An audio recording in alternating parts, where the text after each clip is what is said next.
Hello, it's a feeling that has haunted humanity for centuries, the conviction that the end is near. We look for signs in the stars, in disasters, and in our own calendars, but time and again the world has kept turning. Here are 10 times people were truly convinced it was the final curtain call. Number 1. The Great Flood around 2348 BCE, according to tradition. This is perhaps the oldest end-of-the-world story. Cultures across the globe have a flood myth, but the biblical story of Noah is the most famous in the West. Imagine the belief that the entire world, every last bit of it, was being wiped clean by divine judgment. For those on the ark, it was the end of their world. For everyone else, according to the story, it was the absolute end. The story of a great flood that wiped away civilization is one of the most ancient and widespread stories in human history. It's not just a single tale, but a foundational myth found in cultures across the globe, from the Middle East to the Americas. The most famous version comes from the book of Genesis in the Bible. Here are the key facts of that story. The cause, according to the text, God saw that the earth was filled with corruption and violence. He decided to send a flood to cleanse the world of humanity's wickedness. The hero, a righteous man named Noah, was chosen to be saved. The command: God commanded Noah to build a massive vessel, an ark. The instructions were precise, made of gopher wood, sealed with pitch and with 3 decks. The cargo: Noah was to bring his wife, his 3 sons, and their wives onto the ark. Most famously, he was to bring a pair of every kind of land animal and bird, 1 male and 1 female, to preserve life on earth. The cataclysm: the floodwaters came from 2 sources. The fountains of the great deep burst open and the windows of the heavens opened. It rained for 40 days and 40 nights. The waters rose so high that they covered even the highest mountains. The duration: the Bible says the waters prevailed upon the earth for 150 days before they began to recede. The end of the journey: the ark eventually came to rest on the mountains of Ararat. To test if the waters had receded, Noah sent out a raven and then a dove. The dove returned with a freshly plucked olive leaf, a sign that dry land was emerging. The promise: when Noah and his family and the animals left the ark, God made a covenant with them, promising never to destroy all life with a flood again. The rainbow was set in the sky as the sign of this eternal promise. Number 2. The crucifixion of Jesus, c. 30-33 AD. For the earliest Christians, the event was cataclysmic, but not the end. However, in the decades that followed, many apostles and believers were utterly convinced that Jesus would return within their own lifetimes. They lived in a state of constant, breathless expectation, believing the final trumpet could sound at any moment. The crucifixion of Jesus of Nazareth is one of the most pivotal and documented events in ancient history. It's not just a cornerstone of Christian faith, but an event attested to by both biblical and non-biblical sources. Here are the key facts. The historical context: a brutal Roman punishment. Crucifixion was a common form of capital punishment in the Roman Empire. It was reserved for the worst criminals, rebels, and slaves, a public, slow, and excruciating death designed to terrorize and deter dissent. The cross was a symbol of shame and ultimate Roman authority. The legal proceedings: a 2-stage trial. Jesus was first tried by the Jewish religious court, the Sanhedrin, on charges of blasphemy for claiming to be the Son of God. He was then brought before the Roman governor, Pontius Pilate, because the Sanhedrin lacked the authority to carry out a death sentence. The charges against him shifted to sedition for claiming to be King of the Jews, a direct political threat to Roman rule. Despite finding no basis for the charges, Pilate, under pressure from the crowd, sentenced him to be crucified. Whipped with a Roman flagrum, a whip with embedded pieces of bone or metal. This torture was so severe that it could kill a person on its own, leaving them weakened and bloody before they even reached the cross. Number 3. The year 1000 AD. As the first millennium approached, a wave of terror swept through Christian Europe. Many believed the 1,000 years mentioned in the book of Revelation was a literal deadline. As the year 1000 dawned, people expected the return of Christ and the end of time.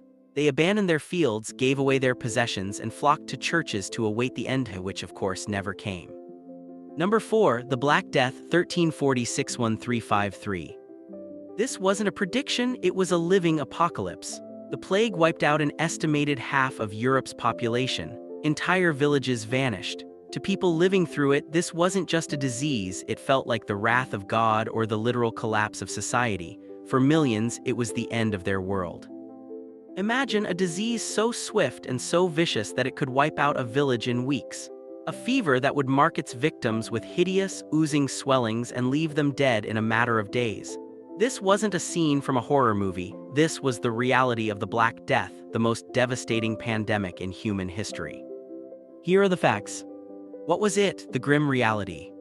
The Black Death was a pandemic of bubonic plague that ravaged Europe, Asia, and North Africa in the mid-14th century. It was caused by the bacterium Yersinia pestis. The disease spread in 3 forms. Bubonic plague, the most common, causing swollen and blackened lymph nodes called buboes in the groin, armpits, and neck. The name Black Death comes from the blackening tissue. Septicemic plague, infecting the bloodstream, causing skin to turn dark purple and leading to rapid death. Pneumonic plague, infecting the lungs, allowing it to spread through the air from person to person with a cough. This was the deadliest and most contagious form. The plague swept through Europe, the Middle East, and North Africa with terrifying speed, peaking between 1347 and 1351. Some cities were completely emptied, villages vanished from the map, never to be repopulated. The primary carriers were black rats. The rats were infested with fleas that carried the plague bacteria. When an infected rat died, its fleas would jump to a new host, another rat or a human, and bite them, injecting the bacteria into their bloodstream. Number 5. The London Plague and Fire, 1665–1666. First, a devastating plague returned to London. Then, as it subsided, the Great Fire of London erupted, destroying most of the city. Many saw this 1-2 punch as a clear sign of biblical prophecy.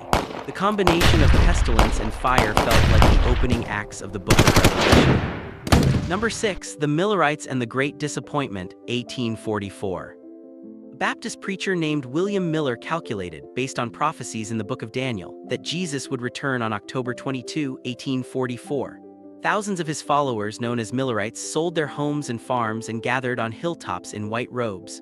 When October 23 dawned just like any other day, it became known as the Great Disappointment. Number 7. Halley's Comet Panic, 1910. This time, the fear came from science. Astronomers announced that the Earth would pass through the tail of Halley's Comet. Newspapers sensationalized the story, warning that the cyanogen gas in the tail could poison the atmosphere and end all life. People sealed their windows and bought comet pills, waiting for a global suffocation that never happened. Number 8. The Cuban Missile Crisis, 1962. For 13 days in October, the world held its breath.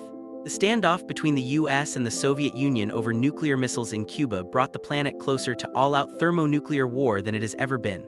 For many, especially those following the news, the fear was palpable and rational. It felt less like a prophecy and more like a countdown to a man-made doomsday.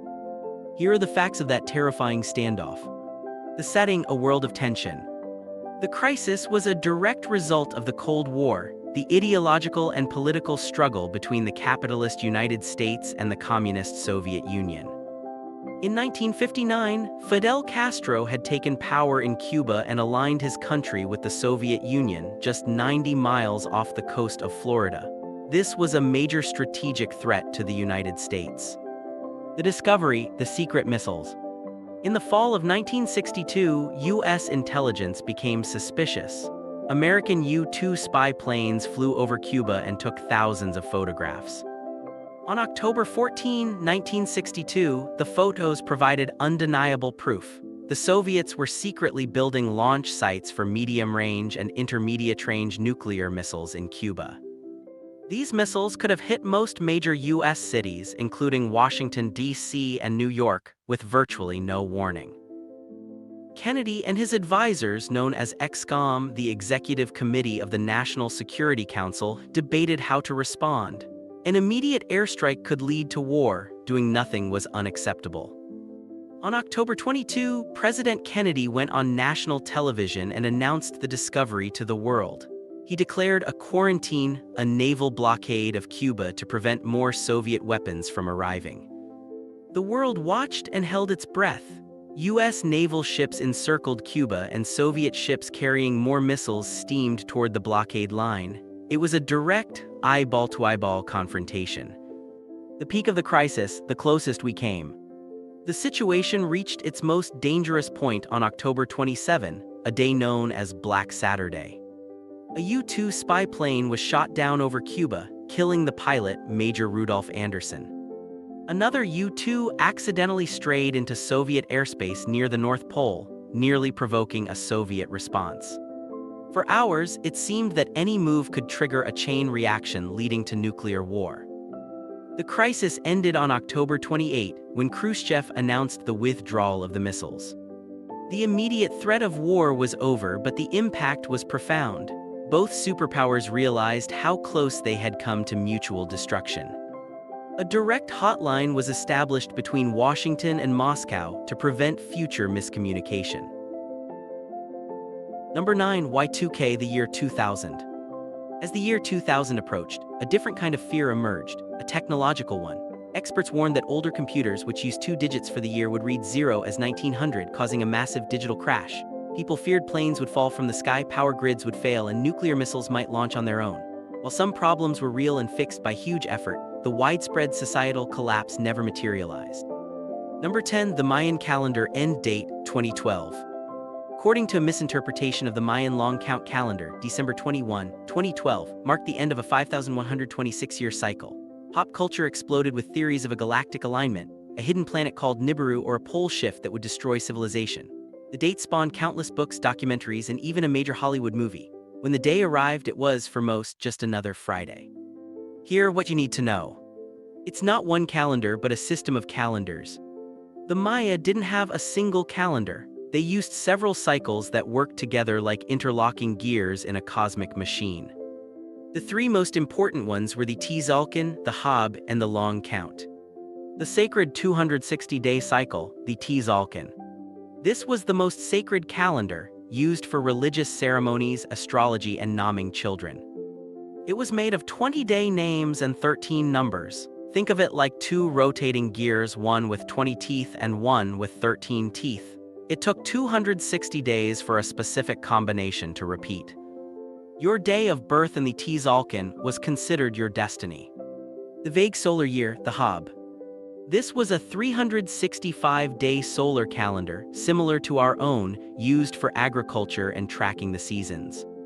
The Maya were brilliant astronomers. By carefully observing the sun, moon, and planets, especially Venus, they were able to calculate the solar year at 365.242 days. Our modern Gregorian calendar calculates it as 365.2425 days. Theirs was more accurate. So the Mayan calendar system was not a doomsday device. It was a masterpiece of mathematics and astronomy. It was a way for an ancient civilization to weave together the sacred and the practical, connecting their daily lives to the vast, rhythmic cycles of the cosmos. It wasn't about predicting the end of the world, but about understanding their place within its endless turning wheels. So, why do we do this? Perhaps it's a need to find pattern and meaning in a chaotic universe. Or maybe it's a way of confronting our own mortality on a global scale. But history shows us one thing: the world has a stubborn habit of continuing. The apocalypse is a no-show, leaving us time and again to face a new day and the enduring task of building a future together. Thank you for watching. Subscribe for more guides and fun videos.